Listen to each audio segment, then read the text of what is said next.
Welcome to வகை சமையல். இன்றைக்கி உளுந்தங்களி. இதில் 1.5 உலக்கு உளுந்த மாவு,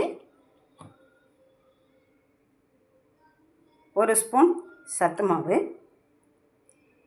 பாதாம், பிஸ்தா, முந்திரி, வால்நட் இதெல்லாம் ஊற வச்சு வறுத்த இந்த பொடி 1 ஸ்பூன். இதையெல்லாம் தண்ணி ஊற்றி கரைச்சி இப்போ உளுந்தங்களி தயார் பண்ண போகுது. வேண்டிய அளவு தண்ணி ஊற்றி கரைக்கணும்.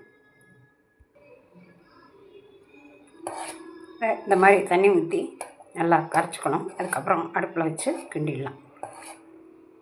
சத்து மாவில் ஏகப்பட்ட இது கலந்துருக்கேன். 23 வகையான இது கலந்துருக்கு. அதுலேயும் ஏலக்காயெல்லாம் போட்டிருக்கு. அதனால் அந்த வீடியோ பார்த்திங்கன்னா தெரிஞ்சுக்குவீங்க. இது தனியாக பாதாம் இதெல்லாம் கலந்ததையும் 1 ஸ்பூன் சேர்த்துருக்கேன். ஏன்னா இது உடம்புக்கு ரொம்ப நல்லது. இந்த மாவை அடுப்பில் வச்சாச்சு. இந்த மரத்துடுப்பால் அப்படியே கிண்டி நல்லா பதமாக வர வரைக்கும் கிண்டணும். இல்லாட்டி தண்ணி கொஞ்சம் வேணும்னாலும் கொஞ்சம் தண்ணி ஊற்றி கையில் ஒட்டாதபடிக்கு இதை கிண்டணும். அடுப்பை கொஞ்சம் சிம்லேயே வச்சுக்கணும். பிடிக்காதபடிக்கு செஞ்சுக்கணும். கட்டி இல்லாமல் கரைச்ச மாவை இப்போ கட்டி இல்லாமல் கிண்டியாச்சு. இப்படி கட்டி இருந்துச்சுன்னா கீழே இறக்கி வச்சு நல்லா அப்படியே கிண்டி விட்டோம்னா கட்டி கிண்படாது. இப்படி அழுத்தி கிண்டும் போதே கட்டி எல்லாம் உடஞ்சிடும்.